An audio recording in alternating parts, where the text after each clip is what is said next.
रजीम बिस्मिल्लाहिर्रहमानिर्रहीम अस्सलामु अलैकुम वरहमतुल्लाहि वबरकातुहू। आज हम पढ़ेंगे बायोलॉजी का chapter number 7 bio energetics. Bio energetics क्या होता है हमारे पास? बायो एनर्जेटिक्स क्या होता है कि जानदारों में एनर्जी के ताल्लुकात और एनर्जी की तब्दीलियाँ, ठीक है, कि बायोकेमिकल रिएक्शंस वगैरह होते हैं जानदारों में, तो उसमें एनर्जी किस तरीके से तब्दील होती है, किस तरीके से जो है बायोकेमिकल रिएक्शंस का ताल्लुक एनर्जी के साथ है, किस तरीके से जो है वो जानदारों में एनर्जी को इस्तेमाल किया जाता है। इस टॉपिक में हम इस चैप्टर में हम जो टॉपिक्स पढ़ेंगे वो मैं आपको बताती चलूँ। सबसे पहले हम बायो एनर्जेटिक्स और एटीपी का किरदार में पढ़ेंगे, ऑक्सीडेशन, रिडक्शन, रिएक्शन।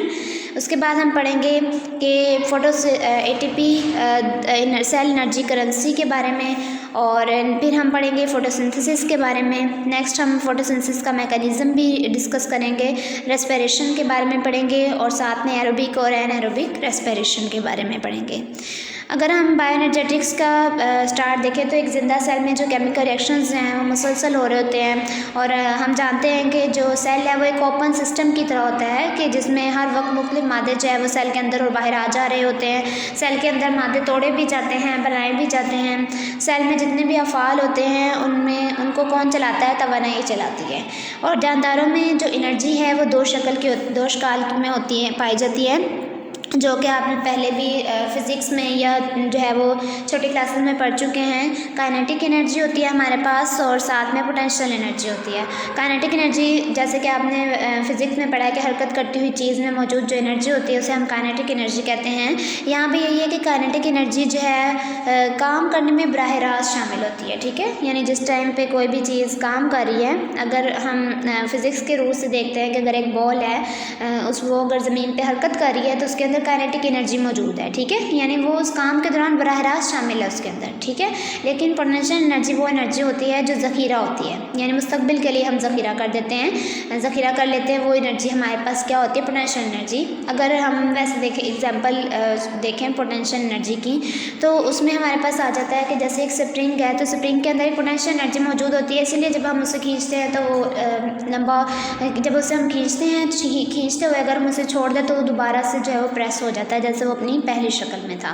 तो पोटेंशियल एनर्जी हमेशा जो है वो ज़ख़ीरा शुदा एनर्जी होती है जो हम मुस्तक़बिल के लिए ज़ख़ीरा करते हैं। पोटेंशियल एनर्जी जो है ये केमिकल बॉन्ड्स में ज़ख़ीरा होती है, और इन बॉन्ड्स के जब ये बॉन्ड्स में ज़ख़ीरा होती है और जब ये बॉन्ड्स टूटते हैं तो ये एनर्जी काइनेटिक एनर्जी की शक्ल में खारिज होती है। उसके बाद अगर बायो एनर्जेटिक्स की यहाँ पे आप डेफिनेशन देखना चाहें तो इस लाइन में हमारे पास डेफिनेशन लिखी हुई है कि बायो एनर्जेटिक्स से मुराद जानदार में एनर्जी के ताल्लुकात और एनर्जी की तब्दीलियाँ हैं, कि जानदार अपनी तैयार की हुई या खाई हुई खुराक का मेटाबॉलिज्म करके एनर्जी हासिल करते हैं, और इस खुराक के बॉन्ड्स में पोटेंशियल एनर्जी मौजूद, हमने कहा ना कि बॉन्ड्स में पोटेंशियल एनर्जी मौजूद होती है, लेकिन उनको जब तोड़ा जाता है तो काइनेटिक एनर्जी खारिज होती है, ठीक है, की शक्ल में खारिज होती है। तो जानदार जो भी अपनी खुराक वगैरह का मेटाबॉलिज्म करके एनर्जी हासिल करते हैं, हम खुराक जो है किस लिए खाते हैं? एनर्जी हासिल करने के लिए। तो इस खुराक के जो बॉन्ड्स में पोटेंशियल एनर्जी मौजूद होती है, जब ये बॉन्ड्स तोड़े जाते हैं तो काइनेटिक एनर्जी की बहुत बड़ी मिकदार खारिज होती है। इसमें से कुछ तो एटीपी मॉलिक्यूल्स के बॉन्ड्स में पोटेंशियल एनर्जी बनाकर ज़ख़ीरा कर लिया जाता है, जबकि बाकी हीट एनर्जी की शक्ल में निकल जाती है। यानी कुछ को एटीपी के मॉलिक्यूल्स की बॉन्ड्स की शक्ल में हम ज़ख़ीरा कर लेते हैं, जबकि बाकी जो है वो हीट एनर्जी की शक्ल में नकल की जाती है। एटीपी में ज़ख़ीरा शुदा पोटेंशियल एनर्जी को ज़िंदगी के फ़ाल सर अंजाम देने के लिए दोबारा काइनेटिक एनर्जी में तब्दील कर लिया जाता है, ठीक है। उसने कहा कि जो हमने कहा है ना कि कुछ एनर्जी एटीपी के मॉलिक्यूल्स के बॉन्ड्स में पोटेंशियल एनर्जी के बनाकर ज़ख़ीरा करते हैं और कुछ हीट में यूज़ हो जाती है। अब जो एटीपी में पोटेंशियल एनर्जी ज़ख़ीरा होती है उसे हम ज़िंदगी के जो दूसरे फ़ाल वगैरह है उन्हें सर अंजाम देने के लिए दोबारा काइनेटिक एनर्जी में तब्दील कर लेते हैं। यहाँ पर उसने आपको दिखाया भी है फ्लो चार्ट के अंदर कि कार्बन डाइऑक्साइड की रिडक्शन है, उसमें खुराक का मादा है, ठीक है, एनर्जी खर्च हो रही है, एनर्जी खारिज करने के लिए खुराक मादे की ऑक्सीडेशन होगी, ठीक है। उसके बाद इसमें हरारत जो है वो निकलेगी और एटीपी का बनाकर एनर्जी ज़ख़ीरा होगी है, ठीक है। अब काम करने के लिए एटीपी में ज़ख़ीरा शुदा एनर्जी की शक्ल उसको एक्टिव ट्रांसपोर्ट में यूज़ कर लिया जाएगा, सरगर्मियाँ कायम रखने का अमल में, केमिकल्स की तैयारी में। ये जस्ट आपको इंट्रो दिया है, this is not include in your syllabus.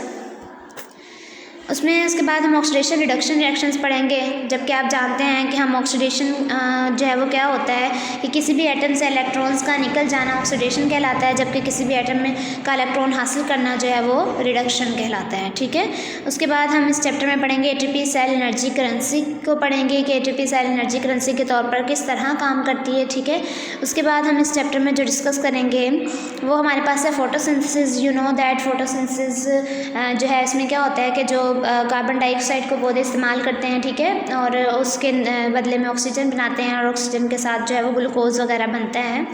उसके बाद फोटोसिंथेसिस का हम मैकेनिज़्म पढ़ेंगे। ठीक है, और फोटोसिंथेसिस के मैकेनिज़्म के बाद हम लाइट रिएक्शंस पढ़ेंगे कि लाइट रिएक्शंस क्या होते हैं। नेक्स्ट हम डार्क रिएक्शंस पढ़ेंगे कि डार्क रिएक्शंस क्या है हमारे पास। उसके बाद जो हमारे पास टॉपिक आ जाता है वो है हमारा रेस्पिरेशन का टॉपिक है।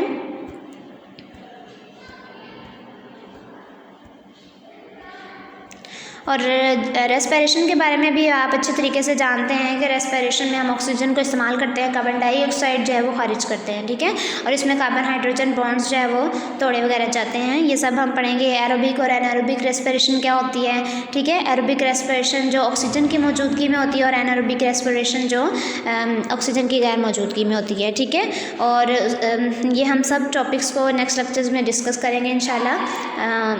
उम्मीद करती हूँ कि आज के लेसन की या बायो एनर्जेटिक्स का जो थोड़ा सा मैंने आपको इंट्रो दिया उसकी आपको अच्छे तरीके से समझ आ गई होगी। Thank you.